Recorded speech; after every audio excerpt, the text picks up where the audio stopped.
In 1978, more than 900 people died in a remote jungle settlement. Men, women, even children. They were not killed by an invading army. They were not victims of a natural disaster. They were convinced to do it. The man responsible began his life as a small-town preacher in the American Midwest. His name was Jim Jones. In the 1950s, he created a church called the People's Temple. At first, many people believed the church was doing something good. Jones preached about equality. He spoke about helping the poor and fighting racism. At a time when segregation still divided many communities, Jones welcomed both black and white members into his congregation. Many people admired him for that. The church quickly grew. More and more followers joined, believing they had found a leader who truly cared about justice. But behind the scenes, something darker was beginning to form. Jim Jones slowly shifted the message of his church. Instead of talking about faith in God, he began demanding loyalty to himself. He warned followers that the outside world was corrupt. He claimed governments and powerful groups wanted to destroy their community. According to Jones, the only safe place was inside the People's Temple. Members were encouraged to cut ties with family members who questioned the church. Many followers were pressured to give their money and possessions to the organization. Some even signed documents giving custody of their children to the church. Over time, Jim Jones became more than just a preacher. To many followers, he became an unquestioned authority. If he said something was true, they believed it. If he gave an order, they obeyed it. By the early 1970s, the People's Temple had thousands of members. But rumors about the group began to spread. Former followers claimed people were being manipulated and controlled. Some reported punishments and public humiliations inside the church. Journalists started investigating the organization. Feeling pressure from the outside world, Jim Jones made a drastic decision. He moved his followers far away from the United States. Deep in the jungles of Guyana and South America, he built a settlement called Jonestown. He promised it would be a paradise, a place free from racism, violence, and corruption. Nearly 1,000 followers moved there hoping for a better life. But reality was very different.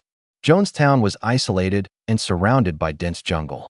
Residents worked long, exhausting days under the hot sun, clearing land and growing crops. Food was often limited, and loudspeakers broadcast Jim Jones' voice across the settlement day and night. He constantly reminded followers that the outside world was dangerous. For some people in Jonestown, doubt began to grow. They realized they had given up everything to follow one man. But leaving was not easy. Jonestown was heavily monitored and guarded. Many residents felt trapped. In November of 1978, a United States congressman named Leo Ryan traveled to Guyana to investigate the settlement. During his visit, several residents secretly approached him and slipped him notes. They were begging for help. They wanted to leave. Ryan promised to help anyone who wished to escape. The next day, a small group prepared to leave Jonestown with the congressman. They traveled to a nearby airstrip. But before the plane could take off, armed members of the People's Temple arrived. Gunfire erupted. Congressman Leo Ryan and several others were killed. Back in Jonestown, Jim Jones knew authorities would soon come. He gathered everyone together. Hundreds of followers assembled around the central pavilion. Jones told them that enemies were coming and they would be captured or tortured. He said there was only one escape. He called it revolutionary suicide. Large containers of a grape-flavored drink were mixed with cyanide poison. Parents were told to give the drink to their children first, then drink it themselves. Some followers obeyed. Others cried and begged for it to stop. But armed guards surrounded the crowd. Within hours, the entire settlement fell silent. More than 900 people were dead. Over 300 of them were children. When investigators reached Jonestown, bodies were scattered across the compound. Entire families had died together. Jim Jones himself was found nearby, dead from a gunshot wound. Even decades later, the tragedy of Jonestown raises disturbing questions. How could one man convince so many people to follow him so completely? Experts say cult leaders often rely on the same methods: isolation, fear, control, and absolute loyalty.